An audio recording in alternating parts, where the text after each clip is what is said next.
Bienvenidos a Aprendices, el podcast en el que todos tenemos una historia que contar y que aprender. Universidad, digamos, por lo menos los que éramos más filotecnológicos. Y a las administraciones públicas. Práctica de aprendizaje informal. Necesitas por lo menos 4 cosas. Escucha y descubre la experiencia vital y de aprendizaje de nuestros invitados. Hola, bienvenidos a Aprendices y estrenamos esta segunda temporada con la misma intención que empezamos la primera, la de charlar y conocer mejor todo lo que rodea el proceso de aprendizaje, tanto en lo profesional como en lo personal, de nuestros invitados. Recuerden además que Aprendices es el podcast de Espacios de Enseñanza Superior, una plataforma, una web donde hablamos sobre entornos de aprendizaje y sobre todo lo que es la educación superior. Recuerden también además que pueden volver a ver todos los podcasts de la primera temporada, tanto en nuestra web como en la plataforma iVox. Y hoy tenemos con nosotros a Irene Milleiro Díaz, una gallega de Pontevedra, activista social, máster en Derechos Humanos y Democracia, una de las mujeres españolas más influyentes en el campo social, que tras pasar por Change.org, donde estuvo varios años, actualmente es la directora general de Ashoka España. Irene, lo primero, gracias por estar aquí. Hola, ¿qué tal? ¿Cómo estás? Hola Paco, gracias a vosotros por invitarme. Pues vamos a hacer como hacemos siempre con todos nuestros invitados, que es empezar por el principio, recordando un poco cuál es tu relación original y recordando un poco tu paso por la universidad, porque tú elegiste estudiar Derecho. ¿Por qué estudiaste Derecho y por qué, siendo de Pontevedra, te fuiste a la Universidad de Deusto? Bueno, pues lo de irme a Bilbao fue un poco una negociación con mis padres. En aquella época, pues bueno, ellos no estaban muy de acuerdo con que yo estudiase Derecho, preferían otras carreras, telecomunicaciones, otras cosas, y al final acordamos que estudiaría Derecho con un poquito de empresariales. Y había 2 opciones, había la opción de Madrid y la opción de Bilbao. Fui a visitar Madrid y viniendo de Pontevedra me pareció un sitio enorme, me pareció una metrópolis imposible, y cuando llegué a Bilbao, que además era el Bilbao pre-Guggenheim, pues bueno, me sentí un poco más como en casa, ¿no? Cerca del mar, y yo creo que la gente del norte tenemos una manera de ser parecida y entonces decidí quedarme allí. ¿Y cómo recuerdas aquel paso por la universidad? Porque al final gana carrera de Derecho y también con parte de empresa, pero al final marcan un poco tu trayectoria profesional. ¿Encontraste allí esa vocación, ese camino? Bueno, sí, yo estudiaba Derecho, la verdad, por vocación. Yo tenía como una, no sé, o tenía como un sentido de la justicia muy fuerte dentro y pensé que estudiando Derecho pues iba a ir a alguna parte ese sentido, ¿no? Y la verdad es que, bueno, hubo una parte, digamos, más académica, donde es verdad que la parte que tenía que ver con Derecho Internacional, eh, temas de derechos humanos me interesaron mucho, pero para mí la universidad fue muchísimo más, ¿no?, que la parte de educación formal. Primero porque en aquella época en el País Vasco, estamos hablando de los años pues 94, 98, pues era una época que políticamente pues era muy dura, pero al mismo tiempo también muy interesante si te interesaba la política y un poco la parte sociológica, ¿no? Entonces, pues bueno, pasaron muchas cosas, yo estuve metida en muchos grupos, hice voluntariado por primera vez con personas que, bueno, o sea, utilicé la universidad yo creo que para muchas más cosas que solo lo que fueron los estudios propios, ¿no? Entonces me acerqué también a realidades a las que no me había acercado, tanto políticas como socioeconómicas. Estuve haciendo voluntariado con Proyecto Hombre, organizábamos en la universidad pues grupos de debate. Entonces, la verdad que fue un momento muy rico, que no fue eso, la parte académica y la parte que tiene que ver con mi parte laboral, sin duda, se orientaron un poco, pero también la parte del desarrollo personal, yo creo que es lo que más aprecié de esos años, ¿no? Y de Bilbao te vas a Italia a hacer ya un máster y ya muy, muy enfocado en lo que es derechos humanos y democracia. ¿Cuál fue el salto? ¿Qué diferencias encontraste en esos mundos universitarios, en Bilbao y Padua? Bueno, el salto fue muy grande, sobre todo porque, bueno, la gente que estudiaba Derecho Económico en Deusto, casi todo el mundo orientaba su carrera hacia, bueno, pues hacia esa parte quizá un poco más de negocio, un poco más económica, ¿no? Y yo me sentía más atraída por lo que tenía que ver con derechos humanos, derecho internacional. Entonces, el máster fue realmente la primera vez en la que yo me encontré, ¿no?, en un espacio con otras 25 personas que estaban tan locas como yo, ¿no? Que lo que les interesaba era ver pues cómo, no sé, cómo se ayudaba a un país a salir de una guerra, cómo se defendían los derechos humanos, qué tipo de, ¿no?, trabajos había que hacer, el derecho humanitario, qué pasaba en los conflictos. Entonces me encontré en ese lugar increíble, ¿no?, en el que ahí sí que se acompañó, yo creo que todo lo que era académico, con una parte, pues eso, de encontrarte en tu lugar, con una comunidad de gente que tiene las mismas inquietudes que tú, ¿no? Uh-huh. Entonces eso fue la verdad muy bueno, y además estudiamos en inglés y francés, lo cual también fue un empuje para mí, para mis idiomas, y esa posibilidad de conocer y es verdad que yo había estado de Erasmus, pero para conocer a muchísima más gente de muchísimos lugares, ¿no? Fue un momento, yo creo que ese sí que fue, yo creo que ya definitivo ese máster en dirigirme hacia donde yo iba a trabajar después.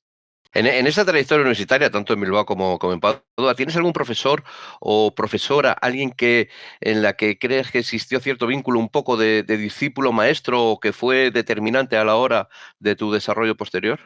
Sin duda, sin duda, sin duda. Mira, yo recuerdo, no le he vuelto a ver, pero la persona que daba Derecho Penal en Deusto, Mírem Ortubay Fuentes, pues con Mírem, yo de ella aprendí muchísimo en todo lo que tiene que ver con los derechos de la persona, ¿no? Y lo importante que son los derechos de la persona, no importa dónde esté, aunque sea el criminal más buscado, ¿no? Y mucho sobre derecho penitenciario, que es un área que a mí también me interesa, pero eso, sobre todo cómo defender esos derechos. Y luego Jaime Orá, que era profesor de Derecho Internacional, pero también decano de la Facultad de Derecho, fue un poco la persona que me empujó y me orientó hacia el máster, ¿no?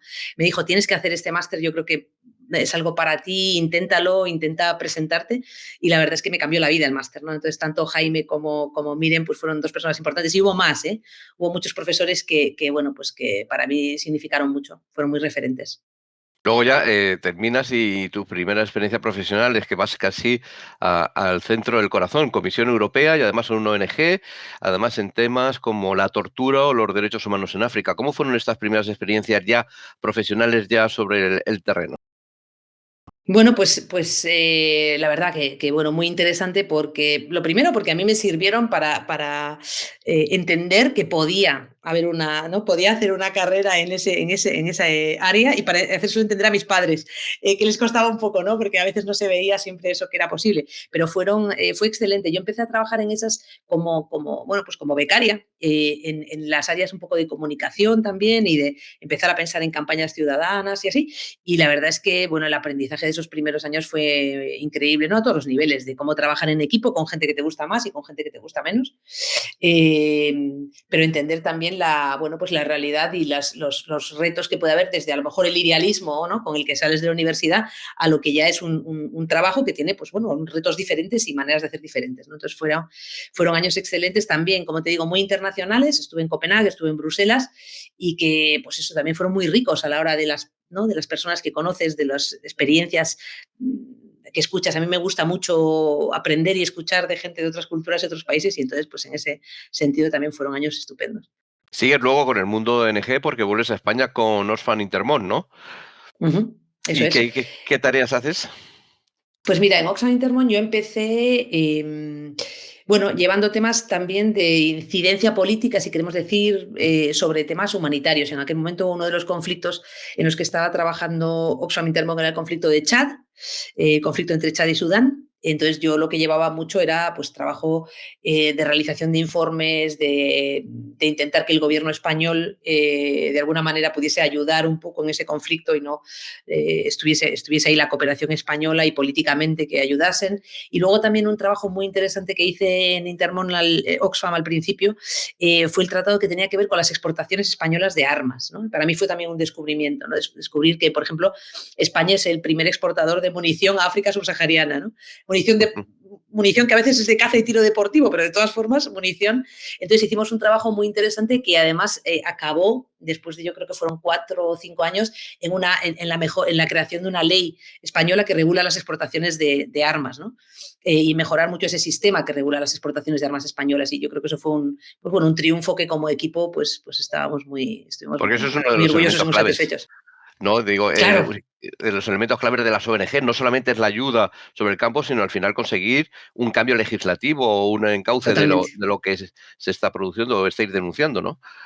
Totalmente, totalmente. Es muy importante eso, hacer a la opinión pública consciente, ¿no? De problemas que están sucediendo e intentar hacer cambios políticos, pues eso, que garanticen, bueno, pues que esa ayuda al desarrollo va donde tiene que ir, ¿no? Que no se producen intercambios con países que violan los derechos humanos, etcétera. Y bueno, siguiendo un poco con tu recorrido profesional, yo creo que llegamos al momento un poco más estelar, porque es quizás el más innovador, que es una empresa como Change.org, que yo creo que es uno de los proyectos más innovadores en lo social y en lo tecnológico que ha habido en los últimos años en todo el mundo. Una web de peticiones que en general lo que hace es abrir un nuevo proceso en el campo social y dar cierto empoderamiento a la movilización ciudadana. Cuéntanos un poco tu experiencia en los primeros años, porque estuviste en España y luego pasaste a Sí. dirigir también Europa, pero estos primeros años de descubrir la fuerza que podía tener una web de peticiones. Pues mira, fue un poco un salto al vacío, te lo digo. Yo estaba dirigiendo el departamento de campañas de Intermon Oxfam, que si trabajas en una ONG, yo creo que es de las mejores cosas que puedes hacer, ¿no? Estaba una organización grande, con mucha fuerza, con mucha capacidad de reconocimiento público e incidencia.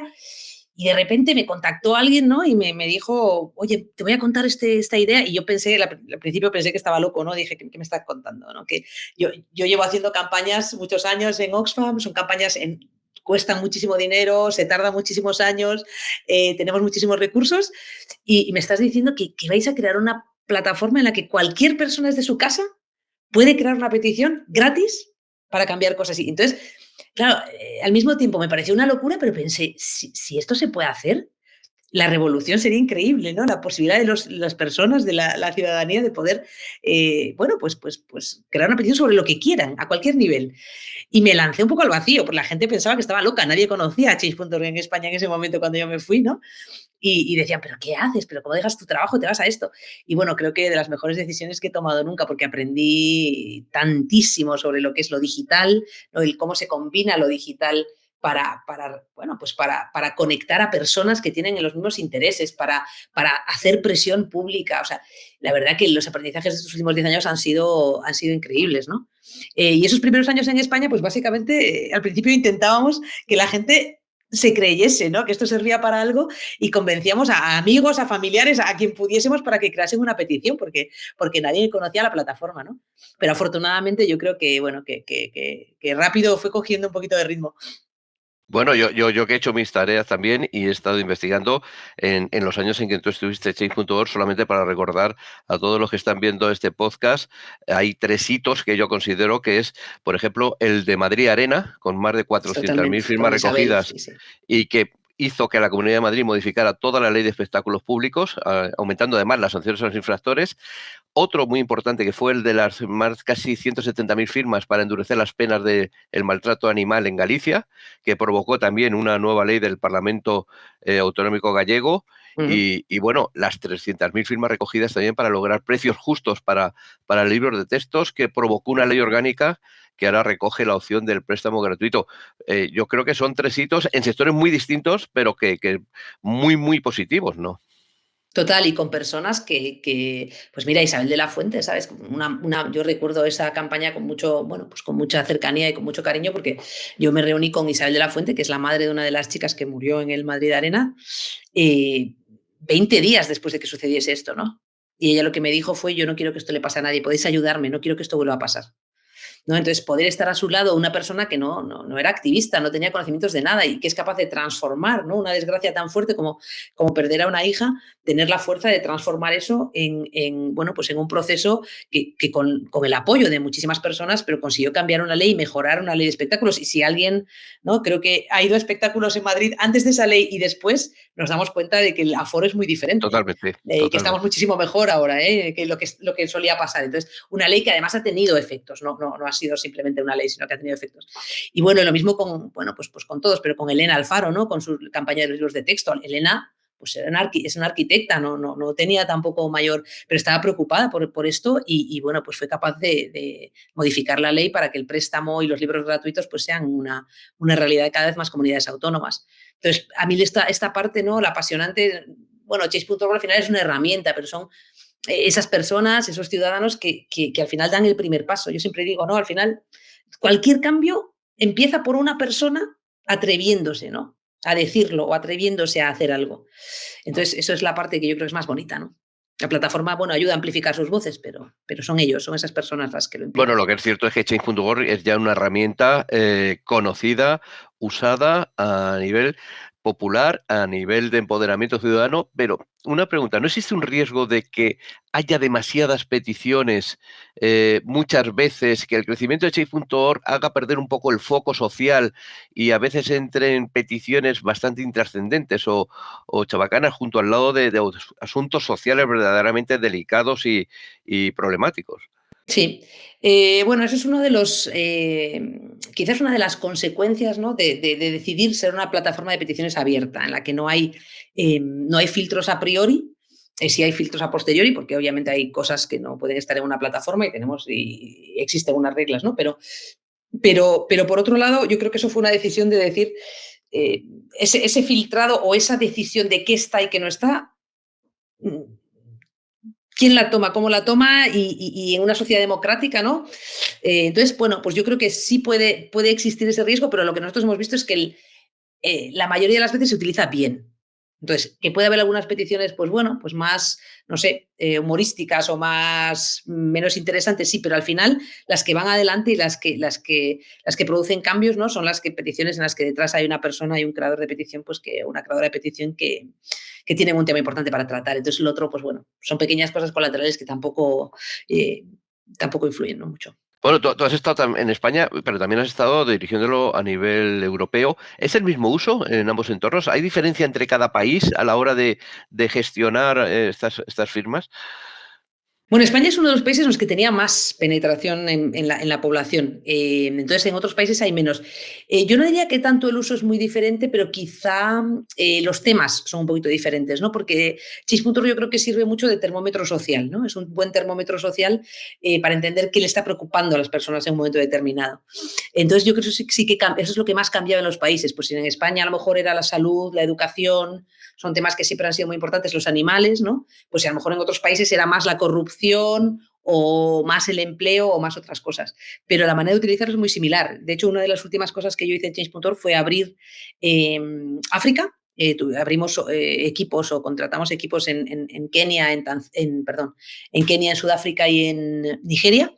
Y lo que veíamos que las peticiones también, ¿no? Eran muy similares a las de aquí, muchas veces, ¿no? Con temas de educación, con temas de derechos de las mujeres, temas incluso de derechos de los animales también en Sudáfrica. Entonces, temas muy parecidos. Yo creo que la gente en algunos países les faltaba esa herramienta, ¿no? Para poder hacer algo con sus, bueno, frustraciones o sus quejas, ¿no? Y al ofrecérsela, pues bueno, la utilizan de manera muy similar. ¿Y hasta qué punto en países, digamos, no tan democráticos o con no tradición democrática, primero se permite el uso de esta herramienta y segundo, el porcentaje de éxito o de recepción por parte de las autoridades o de la capacidad de poder cambiar leyes es mayor o menor? Pues mira, estamos, o sea, Chase.org está en algunos países más complicados. De hecho, está en Tailandia, que es una dictadura militar, lo sabemos, y está en algunos otros países más complicados. En algunos de esos países es verdad que también hay alguna legislación, ¿no? Bueno, pues que hace a veces que la gente se atreva un poquito menos a hacer peticiones, pero yo lo que he visto en países, bueno, en ese tipo de países es que al final los temas quizá es más difícil, ¿no? Que funcionen temas mucho más, digamos, políticos de alto grado, pero cuando estamos hablando de temas de educación, de temas de salud, la plataforma sigue siendo muy útil para resolver esas cosas del día a día. Da igual en qué país, ¿no? Y Ujú. algunos gobiernos responden de todas formas, porque al final son temas que ellos, yo creo que también se dan cuenta que son de sentido común, que no son políticos, sino que son ciudadanos, ¿no? Y hemos tenido, pues yo creo que victorias muy interesantes en casi todos los países del mundo. En todo caso, lo que sí es verdad es que lo que se ha conseguido en estos años, y Change.org yo creo que ha sido fundamental, es el descubrir o visibilizar que movimientos de ciudadanía pueden transformar la Exacto. sociedad en cosas pequeñas a veces, pero con un impacto social muy importante, ¿no? Exacto, exacto. Y lo que yo creo que, bueno, que a veces son cosas que decimos, son pequeñas. Bueno, no son pequeñas para la gente a las que afecta, ¿no? Entonces, bueno, pues oye, el que haga una nueva biblioteca en tu barrio, a lo mejor para alguien de fuera es muy pequeño, pero para la gente del barrio es muy importante. Entonces, bueno, yo creo que sí, que lo importante, de hecho, la misión de Change.org es realmente empoderar a las personas, no es ganar peticiones, ¿no? Es ayudar a que la gente se dé cuenta del poder que tiene y que sea capaz de, bueno, pues reclamar lo que cree que es justo. Es una demostración un poco lo que hablábamos antes del uso de la nueva tecnología digital, porque tanto las TIC como las propias redes sociales, por ejemplo, yo creo que también en los últimos años han servido para dar mucha visibilidad a colectivos como el LGTB o el propio feminismo. ¿Hasta qué punto han ayudado a conseguir reconocimiento de derechos y, sobre todo, conocimiento de esos problemas? Yo creo que conocimiento de sus problemas sin duda, ¿no? Yo creo que conocimiento de sus problemas sin duda, porque la verdad es que son un altavoz que además, creo que afortunadamente o al menos por ahora, pues permite pues bueno, a casi a cualquier persona poder amplificar su mensaje y sobre todo conectar con gente que piensa igual y que está lejos, ¿no? Y que con la que antes no te hubieras encontrado nunca, ¿no? Y incluso colaborar y que cada uno haga un poco lo que sepa hacer. Y creo que sin duda también ha servido para el reconocimiento de causas. Yo no sé, pero el Me Too, ¿no? El movimiento Me Too que empezó pues con ¿no? Una historia contada en las redes sociales y que se convirtió, pues yo creo que de verdad que en un momento que yo creo que a todos los niveles, pues, ¿no? A nivel global, pues hizo a muchas mujeres pues sentir que podían contar su historia y que no tenían por qué aguantar cosas que habían estado aguantando mucho tiempo, ¿no? Entonces, yo creo que sin duda ha tenido un efecto positivo a la hora Ujú. sobre todo eso, de generar esas comunidades en torno a temas y sentirse, que yo creo es una de las cosas que escuchamos de la gente, ¿no? Es que ya no me siento solo, ni me siento que estoy loco por pensar esto, porque veo que hay más gente que piensa igual que yo, ¿no? Entonces, eso yo creo que es muy importante. Dentro de tus campañas, leyendo un poco, vi una de ayuda al colectivo gay que tuvo un impacto internacional, que fue el de la campaña contra el gobierno surafricano para lo que se llama, Las bueno, violaciones correctivas. exacto, violaciones colectivas de lesbianas. Y recuerdo haber leído que fue un impacto, ¿no? Que conseguisteis en pocos días, primero la movilización y luego cierto movimiento legal, ¿no? Sí, esa fue la primera gran campaña. O sea, la verdad que cuando Change.org empezó como plataforma de peticiones, hubo como 2 peticiones que fueron las que realmente le dieron como ese empuje, ¿no? Y la lanzaron como plataforma de peticiones y una fue esta, ¿no? Una fue esta petición de una mujer lesbiana negra pobre en Sudáfrica, en Dume en Funda se llama, que vivía y estaba cansada de ver cómo a sus amigas y a la gente que ella conocía, pues cada poco tiempo, pues bueno, pues las violaban y el gobierno ni la policía hacían nada, ¿no? Porque era para, bueno, digamos, corregir su orientación sexual o esto era ¿no? Lo que sucedía en Sudáfrica. Entonces, cansada de eso, pues creó una campaña, se metió en un cibercafé en un sitio perdido de Sudáfrica y creó una campaña en Change.org. No sé ni cómo lo encontró, pero creó una campaña en Change.org. Y lo que vimos es que, bueno, pues que a partir de ahí empezamos a ver que había mucho tráfico hacia esa petición. Empezó a crecer, empezó a difundirse un poco por todo el mundo y al final la voz de esa persona llegó a un montón de países y en muy poquitos semanas tenía más de 100.000 firmas y llegó a llamar, ¿no? A nuestra central en Estados Unidos, llegó a llamar el gobierno de Sudáfrica pues para decir quiten esa petición inmediatamente, nosotros nunca vamos a reunirnos con estos grupos, ¿no? Y cuando siguieron las firmas subiendo, al final, pues bueno, acabó que no solo se reunieron, sino que se reunieron, los escucharon y hubo por primera vez un equipo de trabajo entre activistas LGTBI y el gobierno de Sudáfrica para abordar al final este problema, ¿no? Ujú. Entonces, o sea, yo creo que el darte cuenta que ciudadanos, en teoría, ¿no? En teoría, en el mundo que vivimos, a lo mejor con menos voz y menos poder, sí tienen ese poder a veces gracias a unirse a otros y a amplificar su mensaje con las tecnologías. Irene, a lo largo de tu carrera, la verdad es que, repasando un poco tu currículum, has aparecido en muchos listados. Mujeres Top 100, el premio Mujeres a Bueno, Seguir, el de los 50 gays más influyentes. ¿Tú toda esta lista de reconocimientos cómo lo vives? bueno, lo vivo que no, eso no es muy importante. Mira, yo creo que, en fin, la gente importante son los científicos que están investigando cosas importantes, no. Yo hago, pues bueno, lo que me gusta hacer, lo que sé hacer y lo que me gusta hacer es ayudar a personas que quieren cambiar cosas, ¿no? Intento poner lo que puedo de mi parte para ayudarles. Entonces no le doy mayor importancia. Si sirve, ¿no? Pues la lista de los 50 personas LGTB, pues mira, si eso sirve para que haya personas que tengan menos miedo a vivir quienes son, de manera Ujú. libre y abierta, pues bienvenido sea. Bienvenido sea. O si eso sirve para que, yo qué sé, alguien me escriba y me diga, ay, pues podría hablar contigo, me podrías echar una mano, pues claro que sí, ¿no? Pues si sirve para eso, pero bueno, Que por cierto es una lista, y esto es una puntillita de los 50 gays en la que solo hay 13 mujeres, es decir, tampoco está siempre hay la pocas, igualdad sí. No conseguida. está, no está, no está, no está avanzado. Por eso digo, que si sirve para que otras personas, ¿no? Pues sean capaces de tener un poquito menos de miedo a ser quienes son, pues bienvenido sea. Tú Para eso a lo sirve, largo nada, nada más. de tu carrera, ¿te has sentido discriminada, por ser mujer o por ser lesbiana? ¿Has tenido, la sensación de una doble discriminación? ¿O en el terreno de la innovación social, digamos que está más atenuado o más, conseguido la integridad, la igualdad? Mira, en el terreno laboral, en la parte de lo que es social, yo creo que pasa un poquito menos. porque la gente que está ahí, pues a lo mejor pues también porque han decidido dedicarse a ese sector, pues a veces hay otros valores, pero sí, sin duda, e incluso a veces yo creo que más por ser mujer que por ser lesbiana, bueno, en fin, hay muchas historias, ¿no? Pero creo que todas las mujeres tenemos muchas historias, pero sobre todo recuerdo que yo era muy joven, estaba en la Comisión Europea y no sé, que tendría 23 años o así, 22, y entré en una reunión, ¿no? Y había en aquella época había muchos señores también trabajando en la comisión, y dije, vaya regalito que nos mandan, ¿no? O sea, cosas que claro, estás ahí al nivel profesional con 23 años y ya te descolocan, ya te ponen, ¿no?, nerviosa, ¿no? Entonces yo creo que hay situaciones, y luego, o sea, yo he encontrado más quizá en el mundo real que en el mundo laboral, ¿no? Eso es verdad que, bueno, pues yo estoy casada con una mujer, tenemos 2 niños y a veces quieras que no, pues hay como una especie de necesidad de explicar, ¿no?, qué es este grupo de 4, o cada vez que vas a un médico, cada vez que vas a alquilar una casa, o cada vez que vas a algún sitio, pues hay un poco que salir del armario otra vez, y a veces hay buenas caras y a veces hay caras menos buenas. Entonces, quizá yo me lo he encontrado más eso en la parte no laboral que en la parte En la laboral, parte porque el no. sector social, pues digamos que yo creo que hay gente que ya es más también, bueno, pues abierta y propensa a aceptar a todo tipo de personas. Hace muy poquito un nuevo cambio porque desde principios de este año eres la directora general de Ashoka España, una Sí. empresa que he leído que busca identificar, conectar y acompañar a los líderes de la innovación social.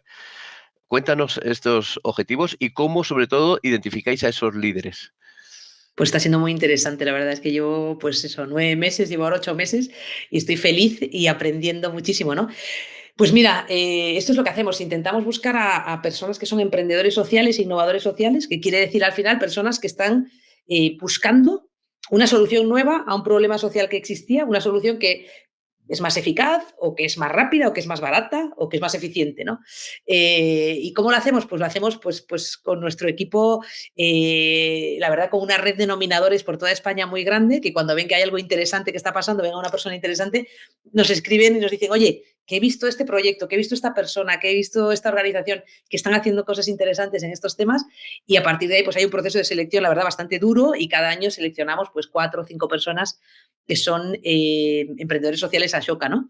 Y que presentamos a final de año. Y además, pues bueno, están en todos los sectores, desde, ¿no?, una cocinera que está revolucionando absolutamente el mundo de las cocinas de los comedores y los hospitales, hasta una persona que está auditando algoritmos para detectar sesgos en los algoritmos que tienen las empresas, ¿no?, y las administraciones públicas. Entonces, hay de todo, pero la verdad que es interesantísimo, ¿no?, ver qué soluciones se están dando a los problemas que existen, ¿no?, sociales que existen.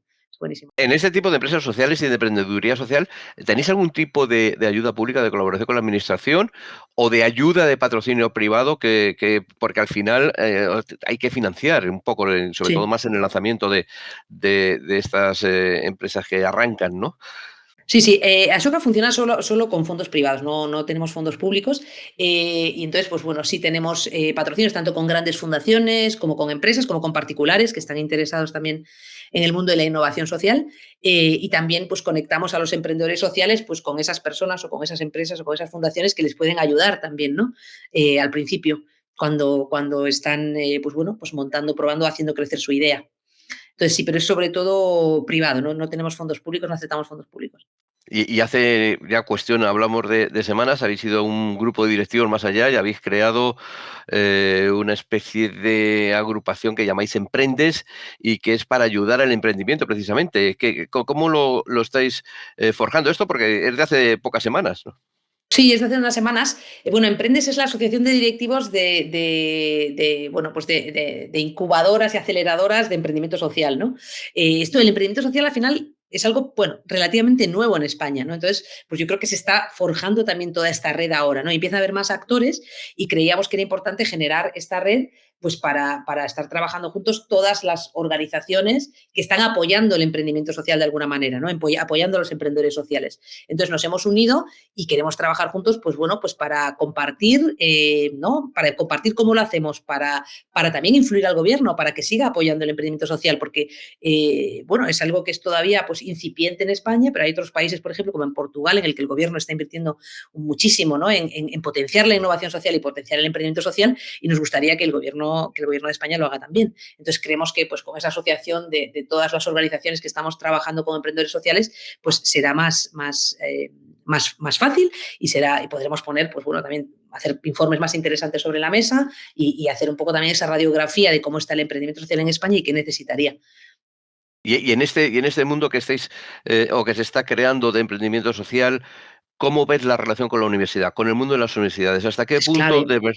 es clave y hasta qué punto de verdad están haciendo cosas o se necesita potenciar más? Bueno, las universidades están empezando a hacer cosas muy interesantes. Nosotros desde Ashoka trabajamos con un montón de universidades y yo creo que es algo que está empezando y que casi todas, ¿no?, empiezan ahora a trabajar esta parte de emprendimiento social, ¿no? Porque, bueno, porque además creo también que las nuevas generaciones lo demandan, ¿no? Creo que son más conscientes que nuestra generación de los problemas que existen y muchas personas quieren ¿no? Tanto la parte climática, yo creo, ¿no?, que el tema de cambio climático es muchísimo más, la conciencia que hay ahora es muchísimo más fuerte que la que había cuando yo era más joven. Entonces, son muchas personas que dicen, oye, pues yo quiero hacer algo para resolver este problema, ¿no? Y eso es al final un emprendedor social, alguien que decide dedicar su vida, se enamora de un problema social y decide dedicar su vida a trabajar con otros para resolverlo. Entonces, yo creo que las universidades necesitan estar ahí y que además es interesantísimo, pues por ejemplo, en medición de impacto, ¿no? Esto es un trabajo que las universidades también pues están empezando a hacer muy bien, de cómo medimos el impacto de todo este emprendimiento social. Bueno, yo creo que hay muchísimos informes y trabajo que se puede hacer y conectar pues a veces a los emprendedores con una parte más académica que es muy importante para las cosas que están intentando llevar adelante, ¿no? Bueno, Irene, nos hemos ido un poquito de tiempo, pero vamos a terminar con 4 preguntas que son comunes a todos nuestros invitados. La verdad es que son preguntas para respuesta corta. Y la primera es, ¿qué te ha dado miedo aprender y no has hecho nunca? Tocar la guitarra, tocar un instrumento musical. ¿Cuándo se para de aprender?